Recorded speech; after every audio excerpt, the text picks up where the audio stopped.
A lot of animal footage looks amazing at the moment, but later in the edit it feels kind of disappointing. And usually that's not because the animal wasn't interesting. So in this video I want to show you 6 mistakes that make animal footage feel boring and how to fix them. And don't worry, I'm not going to talk about getting expensive gear. Those are just simple mistakes that apply to any footage, whether you shoot rare species or just common animals. The first mistake is filming an animal like it's just an interesting object, and a lot of people do it without even realizing. You see an interesting animal, you zoom in, get a nice shot and just move on. The problem is that what usually makes animal footage feel strong is not just the look of the animal, it's the behavior. What is it actually doing? Is it looking around, walking, eating, reacting to the wind, interacting with other animals, or just existing in a way that feels alive? That's where the shot starts to feel real. Behavior gives the image meaning. So instead of only chasing a pretty frame, try to look for a moment, a pause, a reaction, a shift of attention, just small natural movement. Something that will make the viewer feel the moment that you felt and not just look at a beautiful picture. When you try to just record the most beautiful footage, there will always be someone who made it better, but if you capture a moment, it can be truly unique and specific to you and your style. And the most important thing here is that capturing those behaviors might be impossible when people make the biggest mistakes with animals, and I'll get back to it at the end of the video. The next mistake is filming one nice shot instead of building a sequence, and it's kind of connected to the first one. And that matters a lot with animals, because one tight shot of a puffin or a sheep or other bird might look nice or completely beautiful, but it might feel kind of isolated on its own. You can introduce the animal slowly, and I like to think about the landscape around an animal like a paid actor. It's there completely fitting the natural habitat of this animal, and especially with birds, I really like to introduce it with a wider shot, then go closer and of course get this very wanted close-up shot, super tight on the animal, but make it a culmination of whole sequence and not just the only shot of the animal you took. So while filming, try to be your viewer for a moment and imagine that you are not there and you see just your camera preview. Then you might notice that you should add some atmosphere, you should add some more shots. It's worth asking yourself if you have just a nice shot or actually a real sequence. Another mistake is zooming in so much that the whole environment disappears. And of course, close-ups are important and sometimes they are exactly what you need. But very often what makes an animal footage feel cinematic is not just the animal itself, but it's a whole place around it.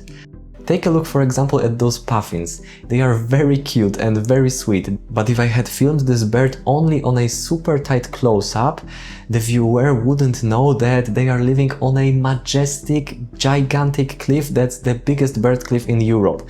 And with just one more scene, the viewer instantly knows that this place is completely crazy. A lot of birds, a lot of life, and everything on the edge of the ocean. You can also use nature to emphasize the emotion that you want to achieve. For example, if I'm showing sheep, I can show the grass in gentle way, everything feels smooth, everything feels soft, and it adds calmness to the scene. Or maybe you want to achieve the opposite emotions. Maybe you want to show that the environment is scary, it's dramatic. Then you can use mountains and use an animal to show the scale of this place. And I get it, zooming is fun and I would love to have a great telephoto lens to reach everywhere where I want. And here I have a tip that helped me very much, especially in Iceland. When you don't have enough zoom and you feel that the animal is too small in your frame, always try to think about the background and composition of your shot. Look at those swans. If I shot them from a higher point, they were just too small for my scene. But if I moved closer to the water and I used the background, they suddenly became the icing on the cake on this scene.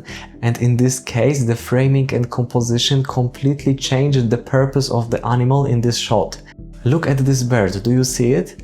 Yeah, you probably see it right away, and it's super small in this frame. If I had enough zoom, I would probably just zoom very close and make just another generic close-up.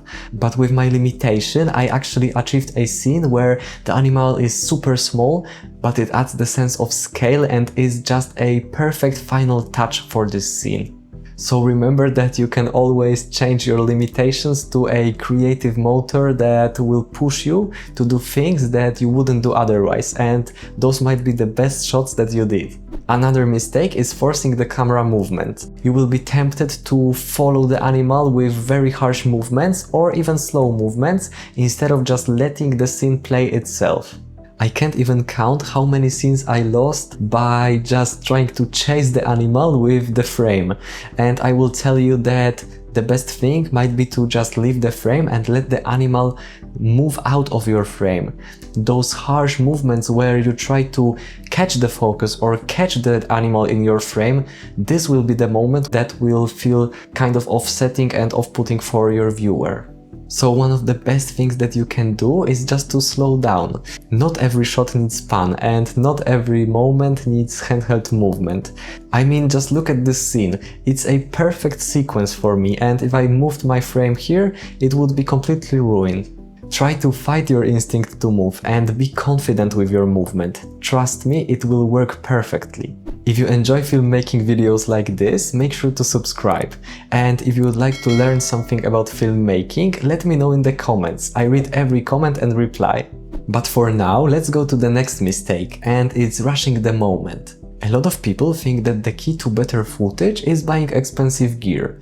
And yeah, gear matters, but I think what matters more while filming animals is patience. I think that good wildlife footage often comes from waiting, and then waiting a bit more. Waiting for the head turn, waiting for the pause, waiting for interaction, waiting for the behavior you were hoping for. That patience is something that will result in the most organic and beautiful shots. Instead of recording anything and just hoping that it works, you start to be selective, you start to film intentionally, you start to wait for the perfect moment, and this levels up your footage completely. And if you love animals like I do, you will have a chance to make a quick bond with this animal, and by observing it this much, you will learn its behaviors and you might know more about it. So that's a plus. And remember that sometimes the best shot might not be the one that you imagined, and while pressing record you didn't expect that something will happen, but sometimes it just happens in a quick moment. The nature is really unpredictable. And I think that's one of the biggest mindset shifts when filming animals. You are not directing, you are observing, and the more honest this observation feels, the stronger your footage becomes. And we are getting to the last mistake that, as I said in the beginning, can completely ruin the ability to capture the natural and organic behaviors, and it's trying to force an animal to do something. That can mean getting too close, moving too fast, trying to make it look at you, or just pushing the situation so it gets interesting. First of all, that's simply not a good way to treat animals, but even from the filmmaking perspective, this will make your footage much worse, because once the animal is reacting to you, the scene stops looking natural. And of course it can work with dogs or friendly animals, but the wilder the animal, the more unnatural the behavior will be. And that's exactly why it connects back to the first mistake in the video. If you want real behavior, you usually have to let the animal stay inside its normal rhythm. Walking, eating, resting, watching, interacting naturally with its environment. Those are the moments that feel real, and they only really happen when you give space to the animal and let the situation stay honest. So don't try to manufacture the shot, don't try to force perfect reaction. Keep distance and respect the animal, let it focus on its own world, and your scenes will be better than ever. So if I had to simplify all of this, great animal footage usually feels cinematic not because you got lucky, but because you avoided the mistakes that make it boring and unnatural. You filmed behavior instead of just appearance.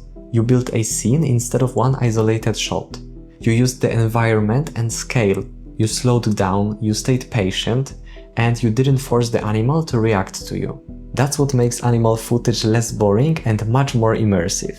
If you want to improve your films even more, watch this next. I made a video about 5 mistakes that can make your footage look cheap, and it connects really well with this one.